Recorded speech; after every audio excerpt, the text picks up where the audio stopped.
peni aza mama bana o. Bana na ba mikie. Ti ba ko sa ba 30 ba 50 lobi so bana na ba liba bala. Faut tata na mama bazala wana. Après makambo bosi bokotana na bilongi. Ibodo yo soki lelo fra mai kazongani na mwasi na ye. Yo sani. Batala te barata. Oh sioki lobi bakoko ne bako compter o bako bonga. Alors meka ko corriger na le côté wana. Yo soko wele ti bombanda no na muto asa kei. Le na ta gloire olani. Yo linga chikote. Chikonda kufi yo linga pululu. O linga star. Aya linga batala te barata. Ba mama ba kotela ye ba yebi ete yazalaka. Tango kenda ko sa makambo ba mama na bazala ko ba sinzili ba témoin. Arrêtez de prendre des gens pour des cons. Ce n'est pas à nous que tu vas venir faire. Batala te barata. Pe ko loba ke penel pas avec ndumba. Et penel pas avec infidèle. C'est que ndako vous avez ndako impudicité. Ndako infidélité, impudicité donc il y a makambo salité ndako musali na nzambe. Batala te barata. Comme on bala bini na moi si bon. Pourquoi venir devant la télévision? Est-ce que c'est ça qu'on peignait au besoin de sur la limite c'est beaucoup mais niveau na ndako mai. C'est la première fois. C'est que la première fois puis c'est que donc ndako na nzamba zalete niveau impudicité jusque là ba justifier que mai.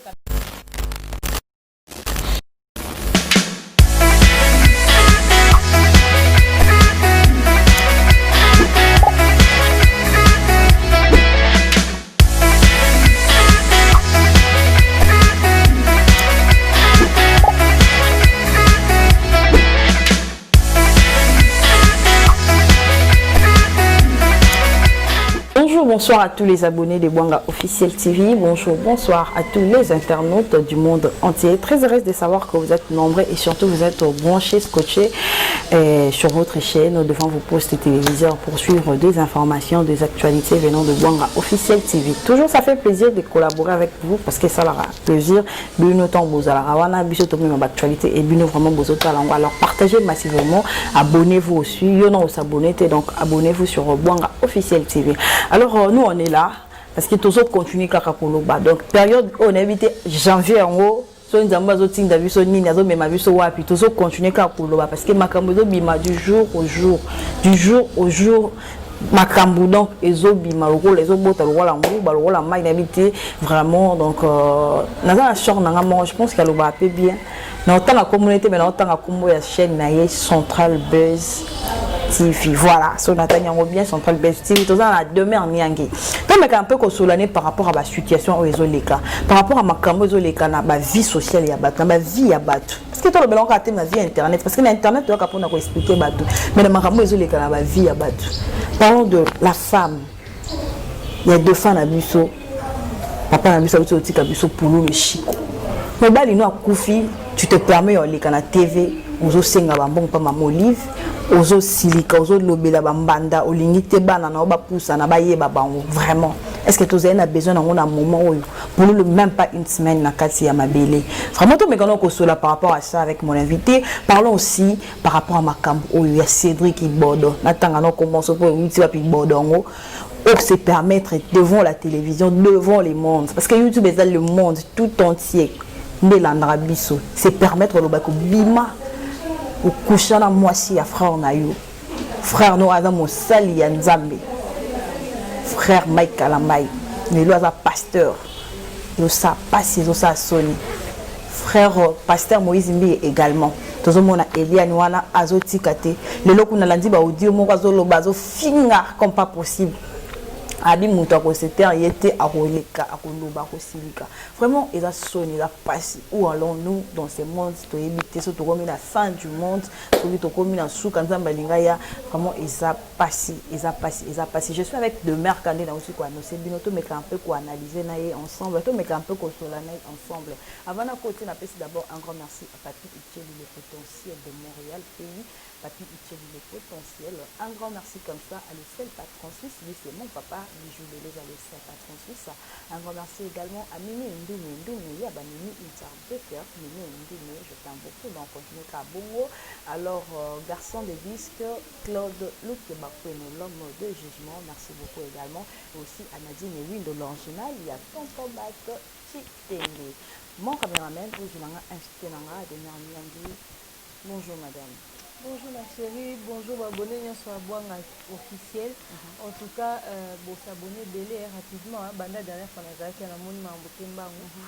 Merci à Mindo Bienvenue à l'issue. Et meilleur vœu bonne année. Voilà, meilleur vœu à toi. Bonne année, on va dire na banda na nga bane banda na botama année à des ordres loi 2020 na monata. Waouh. Imagine to konti ou non, de sinon décembre te pour la kei. Et puis aussi si pendant décembre on peut rater biso to kinda kinga kati te to bina rater to bina comme ça auto za liboso. Mama e diaspora lokoti biso. Voilà. Tomi sile likutu pe ana janvier ngo pétale ba frère Mike ba tonton Moïse ba Michel ba Kenda ba moi ça ba pululu boye nyonso na mbala moko so bo continuer ne boto sa ba vite olia mbongo olia mususu tuto ko ma jouer na so ba mutuka ni ba vite osala bino bo sala ka buzo ba na internet ba vie na bino biso ya biso to bombi mais to lobela ya bino po to sa ba vite to gagner mbongo na biso c'est ça problème exposez vous continuez franchement ils a passé nalandaki émission na yo ozalaki quand même osilikaki par rapport à makambo mwasi ya pululu asalaki komona une veuve outi okufela mobali na yo ka peine même pas une semaine touti kokunda ye naleki na télévision azosala bémission aosenga bambongo aosala na yebi te osalela zuwa ya moto akufa to zuwa yango kaka mpona lokoso je ne sais pas essaie un peu de nous expliquer par rapport à makambo wana nayebisi yo na réfléchir Nathalie estime, respect, considération, affection, na pesa papa mwana nanga. Na mi lobi donc ya lali na za na courage au senga mbongo. Ya lali nga na courage au libele la maman livre vraiment. Ya lali na courage au luka basi mususu peut-être aboti na bango bani. Ya lali nga naza pe na makasi na réfléchir. Au fait azali boso na nga na cercueil na monnaie mais makanisi na nga za bo pesa liste wana ya bakombo ba mama bana pululu bo pesa gerbe de flirté. Bana ne musuba matate nga na lobaki kaza na bana mibale. Donc au fait pendant que non mon accord ya papa oyo akufa ki na maboko na nga parce que akei ami soubeli na bilamba aza pembeni na yo liboko ekwele ku mwana tina nga bunda kuna liwa yo kuto yoka ete eloko ke na ba famille mususu ba vandi so kuna il faut expliquer ce mwana so ku finenge ni yo zuku to opportunité o la taper robe pe o kali pe kai o te pe couronne na mutu o tala afima mindele mingi ko ba couronne wana na mona okala mama tanga ya basa mindele olati pe ozobina pe kilikili liboso ya cercueil yo wana boye oza na makasa kotelema na makomi balé papa ya bana na walali vous blaguez avec les gens respectez-nous vous savez après nous on fait nos vues tolobela mamna to se ba vie batali biso toleba mbongo na biso mais c'est vos réputations nde bozo ko bafouer boye bana no ba otala lobby maoni ni wana et puis basi on a bakoko sala na bango ba émission 100 000 émissions bakoko sala bazaki su basa pululu te à part o azaki mo sa pululu tisi ko na Angola OK ya koko sala pour nous réclamer peut-être moi bilo on est bandé ko ya pour na février pa Kinshasa mais ba o batika na bana ba engagement na bango bon bakoko sala émission o balingi ba lo ba mama bana na bango pour lui atiki bana ba maboko il faut baser na de l'aide voilà pour atika ta lupangu te ataki kuku mwa muke ya ye moko atiki te donc baza na liberté osa balingi mais yo en qualité de veuve mobali okufina maboko no lingi ba traiter le roi veuve ba pesa ya ba mama amazon ata ba bala ki te to lo ba déjà avec mwasi na azaki mwasi na ndako mais ndenge ya logique to bengo mwasi ne parce que vous vendez déjà si comme ça avec des gens ensemble ba yo faut en attitude faut en longinase il faut en attitude d'enfant na se yo ko fa atana kiti te yo matanga bato banda ba komo lata bato ba komo sa yo bi tuna na kala basi baza ko mobali akufi o sa ba stinde ba okunda sokola kate voilà et puis bakati yo kovo na mama po zonga po et puis bakati yo suki bakamone po zonga pona basi ya bongo o sali soni et puis famille ne ba otala ndenge kamera zo liboso ne tala biso ba na otolo na repetango mo biso ba journaliste internet to nde to zarabu to lingana biso bino bosa ba scandale biso to lobela to sa ba voilà tolinga bongo po to sa ba vie na biso so ba beze za te to potana na be mission to luka au moins mto pousser inviter lo baka lo mo ba clasher po sa ba vie tala mambongo kota neti boye bo pesa bo janvier o bo pesa biso mbongo ya ofele donc ko to banda janvier bien nde ba janvier zampia ka biso to na février na fin du mois janvier to sepela YouTube ko futa po to sali musa na biso concernant ba connerie bino bo sa sur les réseaux sociaux mo bali ya kufi dimanche ami poli kutu te yo déjà lundi bando sa bémission yo on t'a fait ce conseil en avant d'avoir donc il y a télémina avant vous na c'était tant bakonzi mobali ya télé mi ba invité Ate- mo bazo ya azongi déjà vers epai na bango. to yende mutu ba okenda ba kutana ka baokende epa na ye yo non ndenge oza wana ntango en qualité de femme veuve comme tu veux qu'on te traite comme une veuve est ce que basukoli yo kutu tande botikala na bampoka na bamalédiction mosusu na nzoto yo ozalaki motu moso invité akomi ebisi invité bituma ata bino moko soki journaliste ebandana kundeni okoma nana ngai mobali nanga akufi bakundi dimanche kolinga na banda oloba na koloba na minute oyo te biso so na afrique soki na kishasa toyebi ke motu so mokolo lobi eza mwana mokolo soki akufi bokundi efo bozela une semaine bopanza matanga motu na moto azonge pa yo deja mizongeli epa bino pendant ke mobali akufi na maboko ata belle famille nebenganaki yo fa ozala wana mpo na bana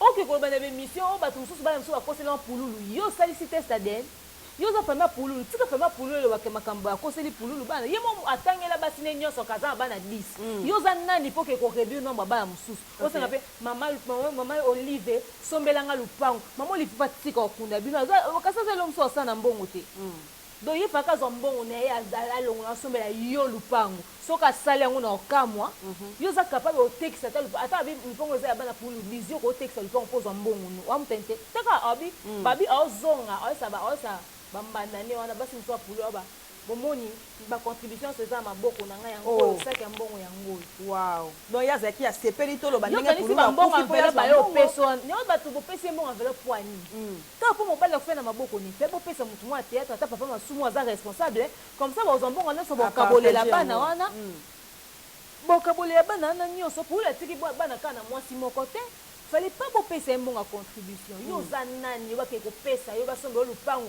bapesa yo bambongo nyonso ye ndenge aza na aza capable ke so bana nde babongi bana nde baosunga bandeko mosusu te yo koomema division te na kati ya bana bato yo folinga kutu ke yo so ozobanga na aza na motema bomama yoyebi motema bomama so ezani bino bokasi bamusicien tobete bamaso basi bamusicien bamona bino boyoka papa oyo balali na se boyebi combien de bana babima na matanga papa oyo batina après matanga wana baking tester basan souci yo kama mama azona afongoli mbanga naloba na nsima liwa papa nani papa wemba oyoka mwasi sans souci aloba mwasi mundweri donc yo olingi bapesa yo baconsidere na bandenge moko boye bato bayo osala no bebiso bazokosa yo obimi mwasi mabe ta ndenge ofingani to bato bakoma ofingani elongi na yo bato bakoma kotouche na physique na yo parce que ozobima na monoko eza ata kuta olobea no mabe ta te ofingi te mais déjà attitude yo mobali awuti okufa yo moto oli baconsidere o veuve noire oso ovandi na kiti mpo banda oloba en tout cas nayebi te babelle famille yango mpe bazokotala yo nga ozalaki mwasi ndeko na nga bongo osala émission nde na okitelo nayebi te obeta ye to régler problème en face c'est qu'il faut to s'expliquer to bandeko na nga kufi assez que yo faut expliquer biso po ndeko na biso akufi to wana mawa liwa akufeli liwa ya brusque ata za oyoka bien te toyeba bayoka babeli peti lelo bazo babela akokufa tozo inciter bato na révolte to na attitude moko boye mais quand on voit ce genre de comportement au fait vous poussez les gens à pousser la réflexion très loin to on met tout na butu wana ntango pulu azoganga yo vande na onie oyokaki te ya solo to ndenge nini oyo motu mpona moni mama kalunga atomboki seke toloba yo moto obomi ye yango mama kalunga azokomituna mwasi azokobina pembeni na cercueil olanda mpe rythme ya nzembo soki nzembo eke yebake nzembo ezonga asali bazala koleka azolela tali ye kaka namoni tantine moko basimbi ntango aza kolela pembe tantine moko basimbi na biye nde mwasi apulu babisinga te ye wana azobina kuna je dis non ale biso tokende na biso kobina na biso na kinga kati mo bapa de danse mike wana tosalaki diaspora ebelela biso bobelela mwasi apulu bobelela ye mpo mutu fo azala na mawa koleka kutu bato ateatre po bino bogangela ye mpo babine na kinga kati nde ye makambo azosala ye bobelele te bamwasi asali soni epulu là où il est. Quand il te voit, mais il se dit, mais c'est quel genre de femme ça? Quelle la peine en l'obelango belé? Bah c'est à boy, mais habité. Mais si quand on ça quoi inculquer banana yo na mutu na bango, moi division moi on va bande ko na bango. Oh et ça ma lobo habité. Oh ko bonga na vie pas sunga baninga pour la tiki bana 10. Bamsu ba kufa ne tingale kina mobile akufa ki année o alinga koksa 27 ans. leki na mobali nenga kota ensemble bela sentate alongolisa zemite mais pour lui au moins atika ta progéniture moko boye o sioki lobi bakoko ne bako compter o bako bonga alors meka ko corriger na no côté wana yo soko wele ki bombanda no na muto asia kei le na ta gloire olangi yo linga chikote chikonda kufi yo linga pululu o linga star aya linga star voilà c'est ça linga star pour yo beno zo mono ndire ko yo penza n'habité alinga ba pese ba honneur mo boy OK siki pa kalori po pa kalori lo ba ki na eke po pa kalori quand ça dit discours soki a pese biographie ba pour la célibataire ba bala ki o wapi yo fa ba lo ba ke pour lo ku fina moi donc ka ba chaka na moi c'est pas so mutu nyoso tango ba ye wana ta mama oli tango atinda délégation ba ki ba luka moi si ya pululu oyo pululu akufina maboko na ye c'est-à-dire mama ya bana ne o azaki na ndako na mintu wana déjà considération wana ba bike te batu nyoso tango ba moi si ya pululu moi si ya pululu en fait les gens savent que c'est toi la dernière femme au pululu azaki na ndako mais on va pas commencer à donner un état civil à un mort pendant qu'il ne l'était pas de son vivant il était célibataire il est mort célibataire il n'a pas épousé quelqu'un et tu veux que ba là tu sais yango la ta pembe jour enterrement aboni boyko faut que to se concentrer dans ce qui est important dans la vie hein. Non, on veut commencer à parler des choses, mais on est focus sur vos vies parce qu'il y a trop de scandales. Et dans la communauté, mais dans ce pays, les gens ne réfléchissent pas ou quoi avec des dames comme ça. Non, c'est pas intéressant, ma chère. Mais là, je suis au Lando, Sola non, il faut la monotombo qui est ma casse, mais Sola non, c'est normal. On a risqué dans le bambala si ma cause mais ils ont été souhaité que mon bail ne soit coupa. Donc, non, ah, ça m'a la vie, attends la manière la vie.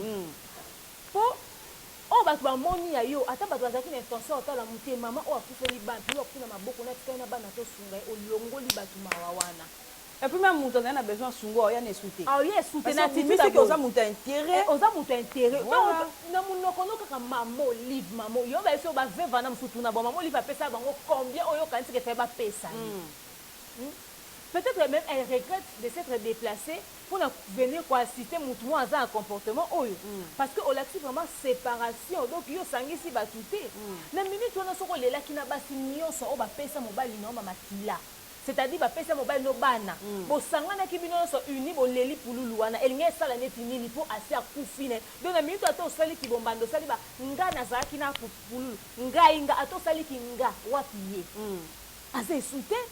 ça n'a pas lieu d'être, c'est même pas important. Voilà. Donc voilà. Donc prochainement, dans la vie, avant de faire des choses, Nakati a mis sur la bateau, réfléchis 2 fois. Et là, on faisait le constat de la buzzité. Aux qui n'a besoin, il y a qu'on s'afficher, bon, on peut faire mobile, il va conduire mobile dimanche, c'est impossible que lundi va à Kiti. Bon, on a des missions à Okaukate. On est là qui n'a ôté. Il y a un combien star bon mobali na women na morgue c'est que fa ko lela lelo zo lela lobi mungongo te jour ko rebima ki fa ko lela ozala mungongo te les missions fa ko to ka ko zo ko kata zo chata mais yo to zo yoka yo mama poni ko longola batu mawa boy hein nzambo obi ndeni pour atambola na samu yo ko banda kei to permite ezaka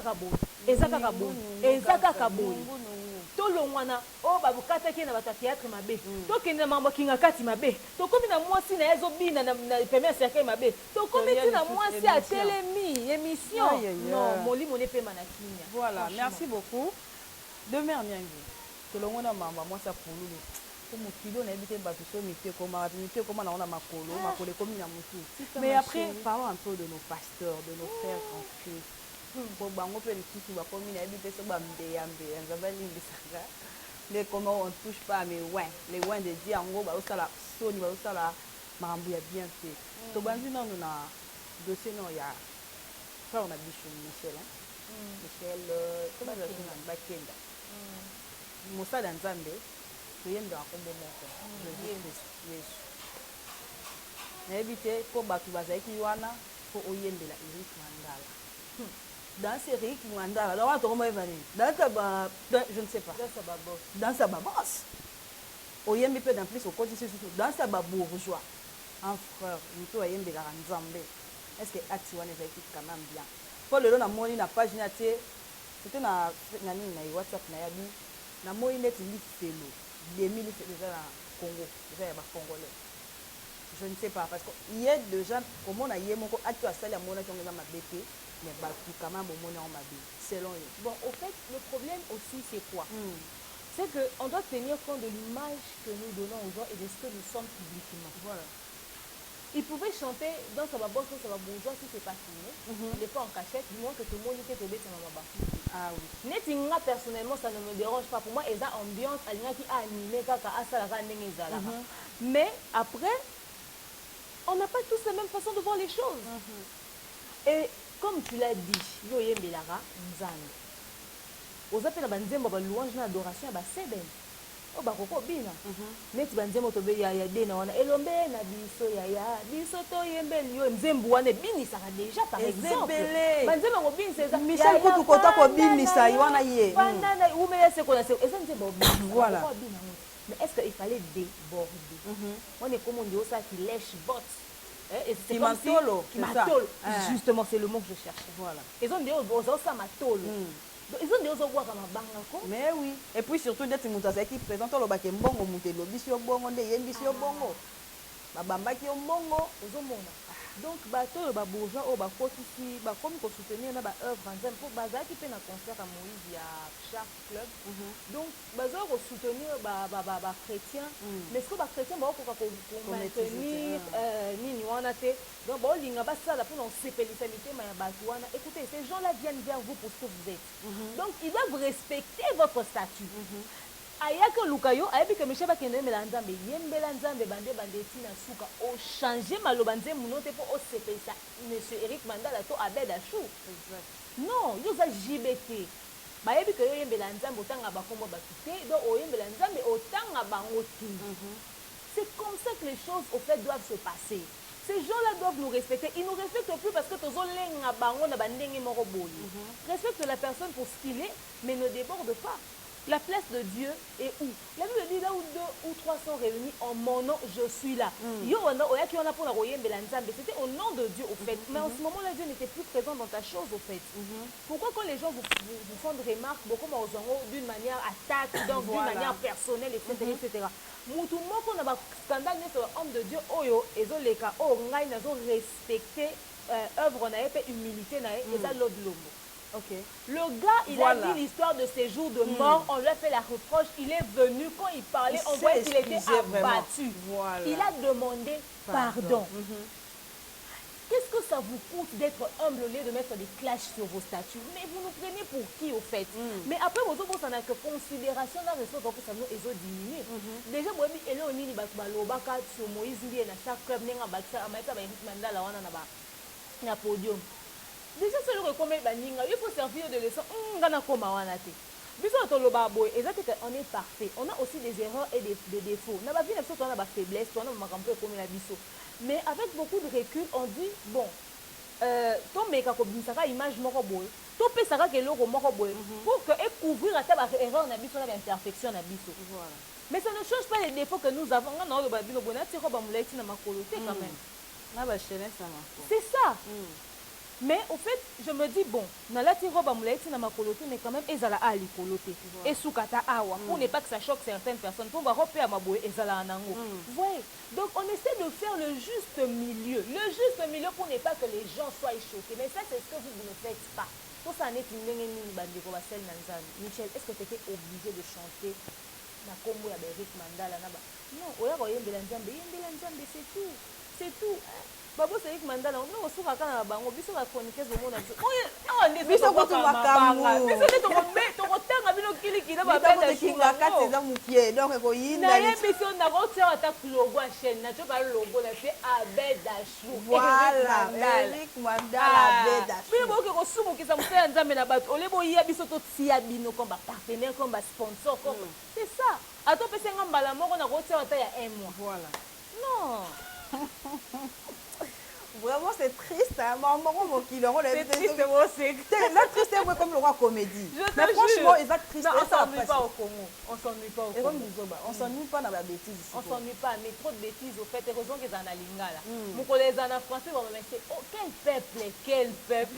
Mais moi, pas YouTube, on commence à la traduction, attention.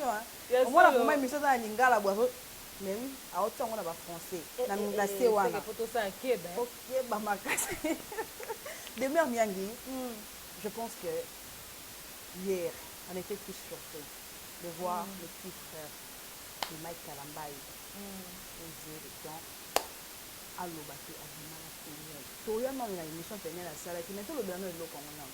L'équipe à Mike qui se permet Mike n'a Peniel basé qui moi si ma balana. Parce que ma marié ma balana qui ma parent ba eba bango ba boti ti bana. Mais l'équipe à mon balana les canaux TV. Internet sans le quoi internet est comme un poubelle. À l'obaki à Dimana ya na moi si ya na ye. Pour akanga qui est sika moko boye.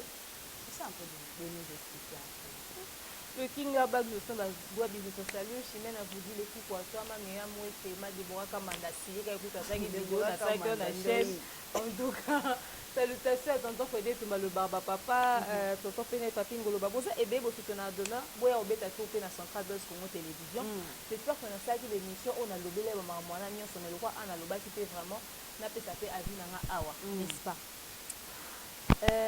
webi namona na ngai famille ya désordre mais ya bafrère Mike namoni qu'il y a désordre parce que je peux pas comprendre qu'un petit frère manque de respect à l'ex-femme de son grand frère et les gens sont là. Au fait, c'est pas une émission d'Iboso ou Asali. Et c'est la deuxième émission. Frère Mike. Deuxième cas, c'est pas mon tadi. Mais Asali sous na chaîne sous. Na mona ke pe na chaîne. Voilà. Donc nazotala nazomitina frère Mike autorité na ezani na kata famille wana et quand baluba na yebi que moi mobali na chef de famille donc ozo rata ko s'imposer que sur bande écono quand vous avez une Yvette Kalombo qui a manqué du respect déjà à Peniel il y a longtemps elle continue de faire des clashs sur Facebook mais toi tu es là tu ne stoppes pas mais tu nous rabâches que Dieu t'a imposé le silence mais impose aussi le respect et les limites à ta famille. Le silence aussi à ta famille. Impose-leur aussi si Dieu t'impose des choses impose aussi à ta mage frère. Que là ta réputation est salie. Même aux aboyés, il y a pas qu'on perdre ça, on a dit 100 fans, au perdre 89. Au perdre 89, crédibilité, c'est les nani à Robin à l'issue sous mon scandale à modèle, on est tombé à y quoi yéba. Mais aux autres, il va marcher. Ton église n'a pas prêché. Tu pouvais sauver les choses à l'instant où Makambo dit Bosso et Bandaki. Et le jour où Peniel et moi, Mouloko ont annoncé que Baoloba Makambo, tu es aux États-Unis. Comment tu expliques? Aux États-Unis, Peniel aux États-Unis, mais Maramouane et Salami yo kofi ko stopper en dans Salami yé mon pas avec nous. Azana États-Unis jusqu'à l'heure où nous parlons. Oh là là. Mais comment vous expliquez les choses au fait frère? Qu'est-ce qui se passe chez vous? Qu'est-ce qui se passe chez vous? Et le jour où Maramouane et Salami, ton ami, est-ce que tu as tout de suite qui nous envoie, en fait, je ne sais pas si c'est toi qui l'as envoyé ou quoi, mais ton frère débarque à la télé chez les Kétus pour nous rabâcher comme quoi que ouais et tout, au bêta qui Peniel parce que vous avez un candidat. Vous vous blaguez avec l'agression faite sur une femme, la modèle Luana, et puis vous venez nous raconter, oh non, ils ont Peniel, ils ont Madousso Mato, ils ont balé, etc. Il y a Zakanek Dousso, balaki si vérité qu'ils ont Peniel, Madousso Mato. Donc, mais ton frère continue à venir, continue. Oh, Nagnon, ça doit ça là. Au moins, dans l'émission, c'est Sami à faire nord, de toi à moi, à sauver et pas été. André Yepenza, Kosoki Saint-Esprit. Ce qui n'a pas utilisé pour confirmer que nous avons mis dans média. Donc, ils ont une situation mon côté ils ont sauvé. Na émission yo moko sali ya pardon c'est na ba maman wana.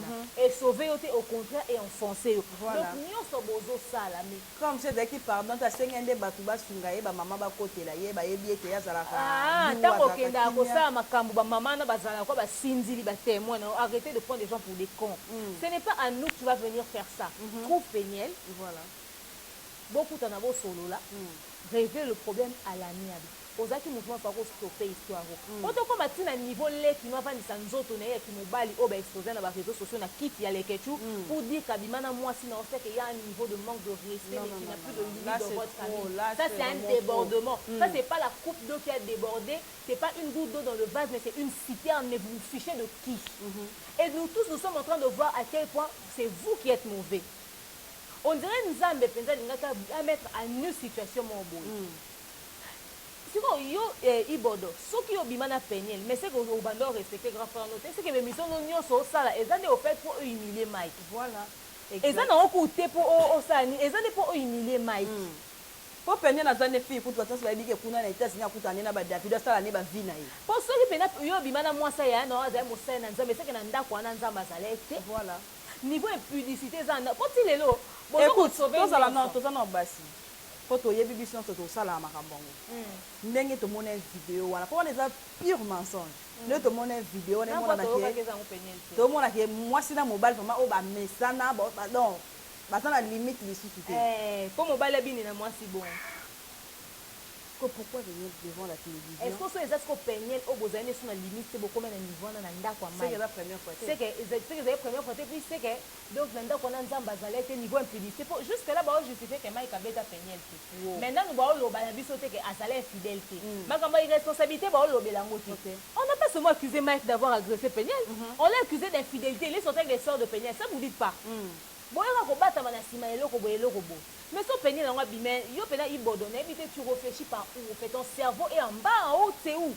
Parce que si Peniel est sorti avec toi, ça veut dire qu'elle était vraiment malheureuse, mais désespérée dans ce mariage, au point où Hollandais de 16h à 3h sur 40, on est qu'on suivre parce qu'à quelqu'un qu'on tromper il y a un hôtel. Donc si on va mettre un niveau aux infidélité, bon, c'est que Peniel coupe deux avec infidélité, Mike est débordé dans Dakwana, elle était malheureuse, Mike vraiment bimana bandekoni a solo to confirmer, yo zo aider to confirmer. C'est que yo so bimana Peniel c'est que amon va bimzande.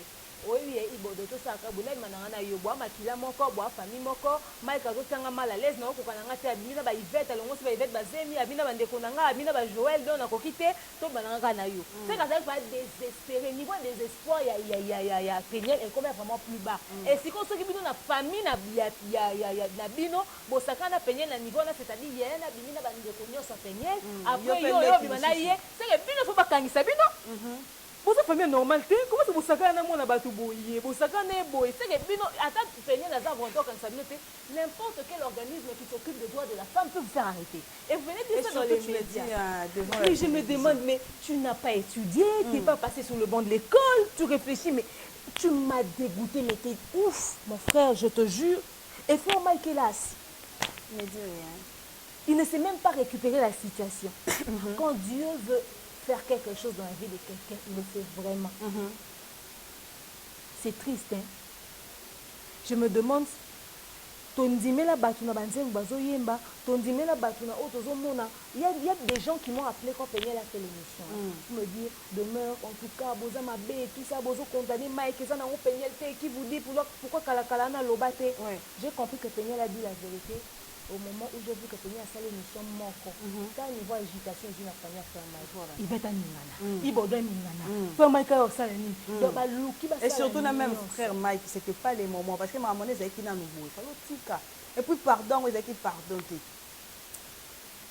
Il y a l'outil de Batouba côté là. Batouba soit par là. Nani a roté les makota na likamba bon. Tantine moi, benga liboso, pour être que frère Mike ne peut jamais faire ça. Avant dans ça live nanga ya lobby la tantine a benga nga pour défendre frère Mike bon ba benga mo belé moko rappeler nga lobby singa bi kotala makambo elekina oyibodo o ya uti ko sala je ne sais même plus trouver les mots au fait pour défendre le frère Mike je ne sais plus trouver des explications en fait je ne comprends pas mais comment on a rendu ma camarade sur le lobby sur et c'est solo voilà et quand on a la peine que le frère Mike Nathalie Baka Baïbodo n'oublions pas une chose baba luba moi c'est mon luba pour bimana mobile mususu obanga chibao bazo biso bazobati mais au niveau des ordres ils ont na kata ka frère Mike oh yemo con sa qualité d'homme babi il y a pas de mauvaises troupes il y a que des mauvais chefs et lui en sa qualité de chef de famille en qualité d'homme il n'a pas su gérer les choses n'a préféré dans un cas pasteur Moïse Mbiene Eliane n'a préféré pasteur Moïse on est tombé dans sa fille moko boye ayaki na fiancé na ye fiancé na biso ke so na place spirituelle nanga yo ke kuna batia opeli daga fiancé yo ke na okuna okomo bima na place spirituelle ango oh ya bango za ande bongo ya kasite so loba on dirait ba truka qui on dirait ça ba jeune bango on dirait etc parce que avec le pasteur Moïse boye après si ba version de fene et be ba be so kutozo boye o loba a po et ça pena mambo sonyo au fait au lieu que au fait la fille a dit a eu courage parce que mon est peine a dénoncer ma cam ba bilo ko est frustré mais elle n'a pas tenu compte du fait que au fait aza moi si le borbala et contenu à l'élément wana ezo laksa oui c'est vrai que ba sakani na yo mais ba sakani non parce que tu es une fille légère ba sakani non parce que tu étais facile à avoir.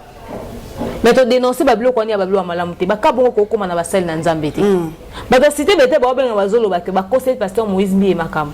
Mais attendez, quelqu'un peut pas se lever pour te mettre mais pourquoi aussi la fille en azo bimate alo ba ke non maman maman ezanga été ceux qui va conseiller makam. Non la fille c'est elle qui a fait sortir les choses. Abimi c'est parce que bazo menacer. Ba ta cité bete ba benga ba menacer. Mobali ne on a ex-fiancé ni Christian on a pas zo benga pour menacer. Tu vois, là, bien ça rappelle ça quand t'as pas exclusivité, t'as pas à l'obéla qui en voilà. Mais moi je me suis dit que c'était pas important qu'à l'obéla en et ça bah tout il faut pas passer un placement bon avis non et ce sujet moi boy et comme un avis mon bête en kara au longo ka kesikana muto na bunana conscience mais je me dis peut-être que nza menda linga ka fille en bimisa. Tu connais combien de filles au fait qui vivent dans de telles situations au bakoka kolobate. Tu vois combien de filles bako dans la même histoire. Mais finalement, dans l'histoire, en fait, je préfère le cas du pasteur Moïse que le mais non, même le cas du pasteur Moïse, on dit bien pasteur. Tout le monde a ma fille, mais 3 fois, quand il fondé Baboti, tu imagines pour un pasteur. Mais bien on préférait monter parce que quand il y a 5 ans, quand il y a 5 ans, parce que vous avez homme de Dieu, mais au moins au fait, le pasteur Moïse a eu le courage avant de dire tata mibimana maman malata qui va quitter le banzambe banzambe le belanga na kilto mais baké yokanga soit pasteur Moïse azui kilto mobima consacrant la justification na et sika lobi ke yé soki lelo ata to lobi otolito bana ba média to salir yé lelo soka longo na pasteur a ko renaissance bazoé le roi gardien vient na OPC pas so boîte bo biso ba vina biso ezani mais habité soki pour la yenzambe apesika yende possibilité biso ba otana ba possibilité te yo comme ba nga so na lecture 7 na pasteur Moïse même so zaka musicien pasteur na gardien même so na l'école d'expérience professionnelle nga so na tiki ki chronifois ti lobi na ko se retrouver sous na bureau en tant qu'agent de télémarketing des départements du marketing s'il te plaît lobi so na tiki ki chronifois ti na représenter journal télévisé na cause réalisateur metteur en scène na ko yemba pe le quoi yo ka sa te yo le quoi oza possibilité comme gardien na renaissance na tout so ba na job musu te ba ko sa na vie na ko sa pe commerce na ko moteka na nga pe biloko donc biso so tona ba possibilité belé bwa nganda aza bwa ko sa pe miss a ko sa pe ba produit na choko a ko sa ba mwebele ndenga zawana akreka produit ma choko ko si biso ka ke non pembe na nga ya produit na nga a ko créer ba bilo ebe donc toza ba possibilité za ka yote voilà donc préférer quand au moins parce que au fait ce sont des preuves, les histoires que la fille raconte. Mais il n'y a pas des preuves aussi concrètes. Il y a péniel. Exactement. Ah, et surtout dans les qui sont, il y a frère, mec, qui sont à la TV. Quand pasteur Moïse est très sensible parce que atika la bête elle saute kabala toyo yo kakabala. Ah bah j'ai failli être mariée, n'a pas ça rabilo comme mariage coutumier de sa religieux, Dieu m'a dit stop. Donc yo au terre tout faut avant d'épouser quelqu'un faut demander l'aval du Saint-Esprit. Il faut demander la volonté de Dieu. Yo comment tu na niveau que pesa bilo libala, excusez-moi na peut-être yo c'est pour dire toi, au comment tu na niveau, il y a coquin comme ça bilo libala ou tout na volonté nzambe. Il a fallu qu'on pesa bilo libala pour nzamba lo no stop. Donc yo lo ba solana nzambe prenez-nous pour des cons en même temps. Le choix là n'était pas le choix de Dieu. Dieu m'a dit, cette fille-là n'est pas un problème. Elle n'a pas de problème. Mais c'est toi, tu dois faire ce que moi je t'ai dit. Il faut le qu'elle était un problème. Il faut le baka bongo mona ce qu'on va muser n'ngay salamina. Et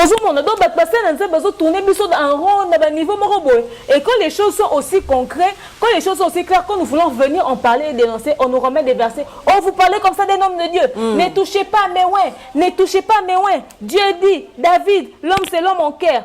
Ok, d'accord.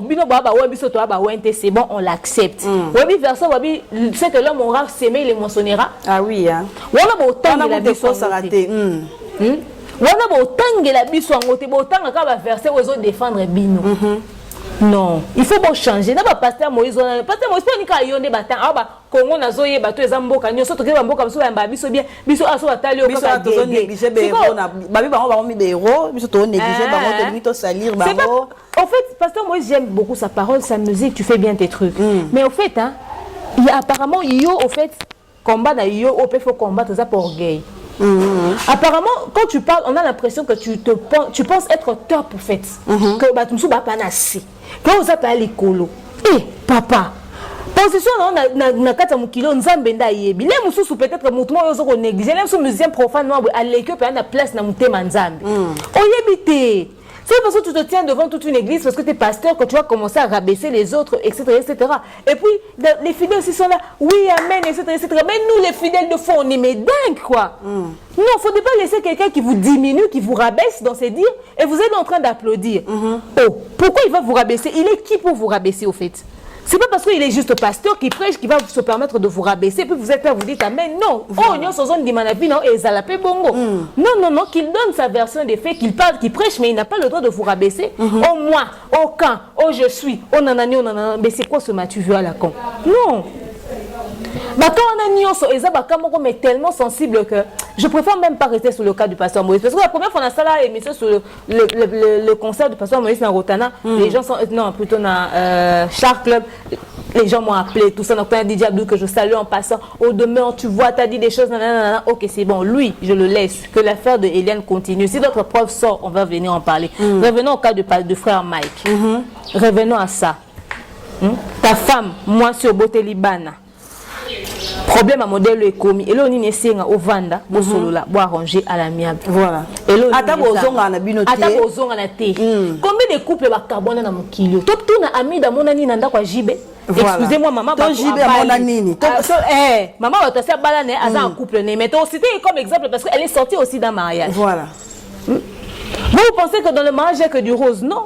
Tout na oyo, maman, Amazon, na mon papa wemba. Tout na nana ketchup, ma maman n'est pas falli. Tout si les gens partent, ma maman n'est pas Ouera. Si les gens partent, n'a que 2 enfants de Ouera. On peut se retrouver un matin, on réalise que non, Ouera peut-être 5 autres enfants que nous ne connaissons pas, mais que si les gens partent, connaissez. Voilà. Mais tout dépend de la façon dont l'homme, toi, tu diriges ta maison. C'est quoi? Comment est-ce que toi, tu gères les situations dans ta maison? Non. On a l'impression que le frère Mike n'avait pas la maîtrise de son propre foyer. Au point où ton petit frère se permet de venir dire du mal de la mère de tes enfants. Respecte-la, parce que après c'est pas du mal, mais l'insulter. Ouais, les a du mal. Insulter. Insulte. Moi, c'est un bon moment que ballon a ping-pong tonini. Sauf qu'à cause ma camion sur le lobby et ça vérité. À cause. Moi, expliquer son nani, il va être ma sur les canaux. Non, si on a comprendre bien, il bordeaux. Aïe, peut koloba qui penel passe avec Ndumba. Et penel passe avec un fidèle. C'est que ndako vous avez ndako impudicité. Ndako infidélité, impudicité, donc il y a ma salité, ndako musal nanzambe. So mon penel là-bas aussi. Neni il va être ma sur les canaux il va être à Wanani. Pas ça de on a binoté. T'es à l'équilibre. Les quartier. Ata zaile ki na bino mwana ya tata na yo na mama na yo. Est-ce que fa yeba ma cuisine interne na bino o ko tutonga zaki na mutuka ba bande ko kene na ya Mike siko alobi bwe. So na mutuka on suppose qu'il y avait que Peniel et Mike. Comment est-ce que Yvette qui n'était pas là connaît cette histoire? Pourquoi Mike tu vas raconter au fait à tes sœurs, à tes petits, à tes nanana ba secret yanda kuna yo. Au bengi ça ba Vincent Chiluizi. Bah ça la télé réalité na ba Karine pour na couvrir histoire ba publier ki yo. Donc Peniel nenga za bazani na sécurité té. Ba toyer ba salité anda kuna libanda. Tina ba média do ba tout biso to mona na biso yo frère Mike donc ba Vincent ba mona ko jeune mo boy. Mais qu'est-ce que ba mona fatigué mo boy. Non, je te dis la vérité. Parce qu'à l'instant où je connais ta faiblesse, Déborah, je ne peux te voir de la même manière que toutes les autres personnes te voient. Exactement. Tu as perdu le respect, la crédibilité, la considération aux yeux de ces personnes-là. Pourquoi, frère Mike? Pourquoi moi, je suis à 18 ans, au gérer. Est-ce que je suis à Mukolo? Si moi, à 18 ans, au gérer, est-ce que je suis à Mikolo, je suis à Bisoboui? Mais habité? Il y a comme Mukolo. Pour venir à la leki, ça penza leki. Donc pour compter muta oh la ninga na sima âge à peine, il faut compter 3 personnes. Imagine. Moi là bata 18 ko gérer été. Na yo ba yo tia émission moko après ma publication ya frère Mike ba yambaka na Digital Congo o bazo tuna penyel babi ndenge nini ovivaka ba rumeur ne sur les cas sur mobile na yo penyel nazo pesa ezaki na Willy Kayembe nazo tal la réaction à frère Mike j'ai observé j'ai dit voilà il avait peur il paniquait donc à coaching les cas qui dans son penyel avait à côté et l'ingéza à somme na histoire ya bango na Vincent Chiluiz penyel nazo raconter elle dit quand j'ai refusé tant de Bassi maman Karine Bassi maman Karine quand elle a refusé au salon à Vincent parce qu'elle s'est dit ce qu'on y dit que aux autres reconnaître le qu'on mais beaucoup garder silence on le savait mais ça bobo mec a dit pourquoi tu fais ça tu ne soutiens pas mon ministère tu ne me soutiens pas le ministère de ni infidélité ministère de ni impudicité n'a habité Au point où on a sponsor, il y a des événements, au pas qui peut femme mariée. Moi, je dis une chose. Vous pensez que Péniel vous fait du mal, qu'elle est en train de détruire la vie du frère Mike? Ok, d'accord, on l'accepte. Vous avez raison, Péniel a tort. Emmenez-nous les preuves. Parce que Péniel n'a pas Péniel, par rapport aux Zoloba, Péniel va condamner du fait que déjà maman c'est comme qui il y a un frère Mike qui déjà na bana.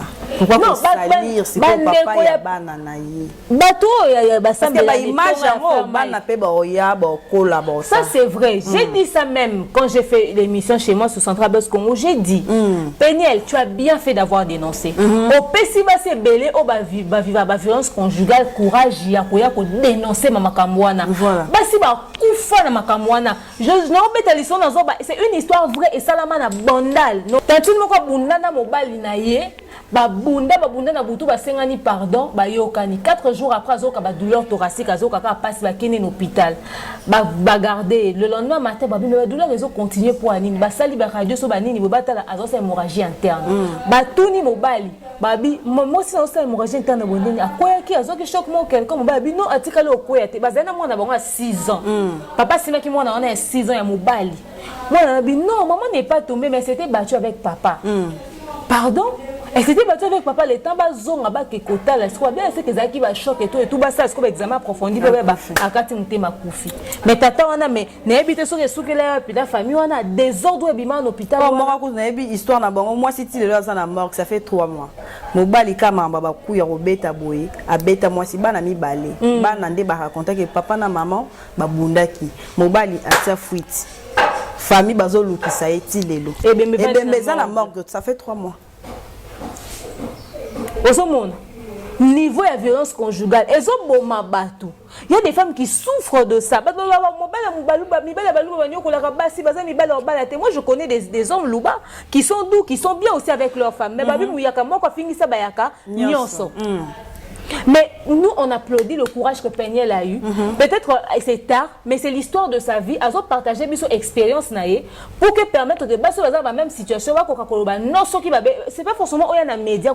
Non. Même quand l'homme voudrait te toucher, l'homme voudrait te taper, tu sais dire non. Tu n'as pas le droit de faire ça. Je ne suis pas ta chose, tu vois. Ah oui. Moi, si mon bal est maman n'a pas habité au moni.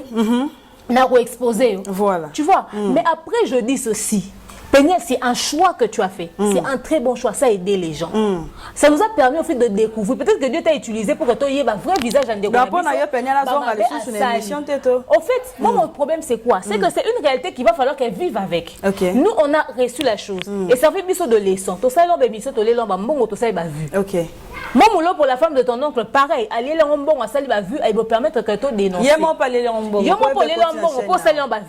Mais après, il y a que c'est une réalité qu'il va falloir que tu vives avec, que tu prennes sur toi. Demain, quand les enfants viendront te demander, maman, pourquoi tu as fait ce choix, il va falloir que tu donnes des explications qui vont leur convaincre. Voilà. Quoique, au fait, il y a des femmes qui vivent la même situation que toi. On va vivre et on peut dire, prière.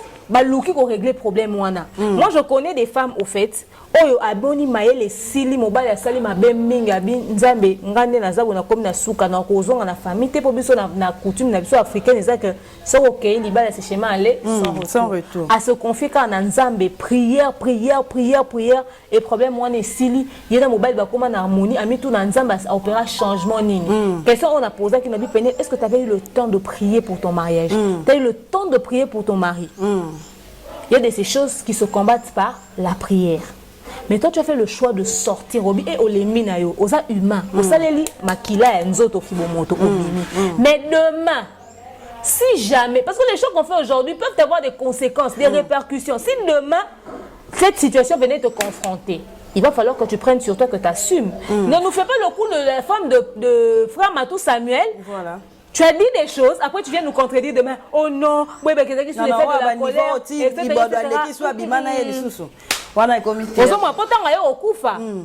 Et comment le bamanine? Azonga qui sont dans les balles en auto et bimisa ba vidéo ya kala et ozonga. Voilà. Mais réaction na et détruire sa carrière ya mobile les malgré qu'azonga na même dakwana. Donc oh choix au sali c'est un très bon choix. Tu as dénoncé des choses. Déjà comme on a baï bordeaux oh mamaramba ça on va na semer ka boy. Oh akoka ko za studio na ya $30 à au foot là avec $150 il a une garantie de 5 mois. Voilà. Avec studio à $30 au foot mais na mandefu na makasi na mbanga na mulaini wana nyoso za ko traverser salon na yo oh se plaindre ko lamba kate do yena age na ko zo moi sala mbela kete alinga la fufu oyo la mina makolono lo la ya mobali na yo yezo contrôler ko yebo lamba te azo contrôler alanda de 16h à 3h40 yeza ki penza dans sinzili anda kuana ko ba ibodo ya modèle pe ozaki pa na kati ya moto na famille aboye mwana boya ba respecter ba noko net c'est que bazo tinde ponga nazo comprendre te fona ka tata na ngapso ni no ka mama na ngaso no ka ba noko na ta ba famille ba yaya tant ozo bima na mamba boye na média oza vendre pa na kati ya moto deux fois dans la vie il faut savoir sortir de certains endroits c'est ça avant que l'endroit est quitté avant que mes maillots mais c'est une réalité qu'il va falloir que tu vives avec si jamais il y avait des conséquences mais après c'est difficile Déborah c'est difficile demeure caméra pe kuna na moni pile déjà et tombo qui peut na mamba ba frère Mike on a pile siliki mot de la fin non pour te chuter na biso mot de la fin na ngezaka c'est vrai que les gens m'appellent maman procureur juge suprême à média bah comment ça bo benga biso mais internet à tribunal te toza ate pour na okata mamba bato mais na auto lobaka eza pour na ko éclaircir ce qui n'a pas été dit et couper ça peut conseil na bande comme bana ba même situation d'accord c'est pas parce que comme Eliane a dit Eliane tu m'as donné le courage de venir dénoncer tout n'est pas à venir ramener dans les médias deux fois tu t'exposes toi-même na image on doit pesa yo et longwe il y a des choses où esenga que to vanda to sur la to reglango à l'amiable dites-vous que les mêmes problèmes que vous avez il y a quelqu'un quelque part au internet a les tribunal T attends que les églises mais les tribunal T quand on voit qu'on a un problème na bino biso to za total ka to yebi ba cuisine interne na bino biso to ça ba vu to lobelango et sili mais arriver à un point où vous savez résoudre vos problèmes d'abord à votre niveau. Voilà. Et quand à votre niveau vous n'arrivez pas, vous faites intervenir Dieu, vous faites intervenir les pasteurs, après vous allez, il y a vraiment un vrai tribunal, dans l'État pour déposer ma plainte. Parce que ici, dans cette histoire, en fait, les gens seront très mal vus. Après, beaucoup en a bilongité. Frère Mike, penny à mama ba nao.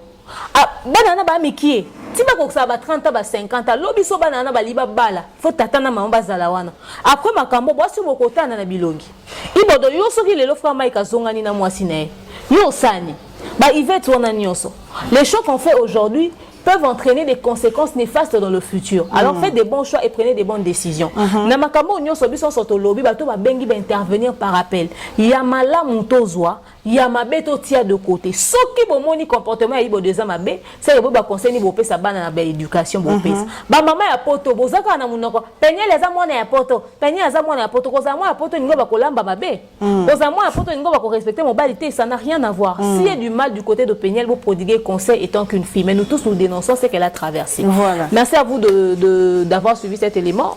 Au besoin, vous contactez toujours na plus 243 81 37 26 458 ou au petit tour na chaîne Nabiso Central Buzz Congo Télévision, na Instagram, toza na Facebook, toza bokomé libiso, on sera là donc voilà.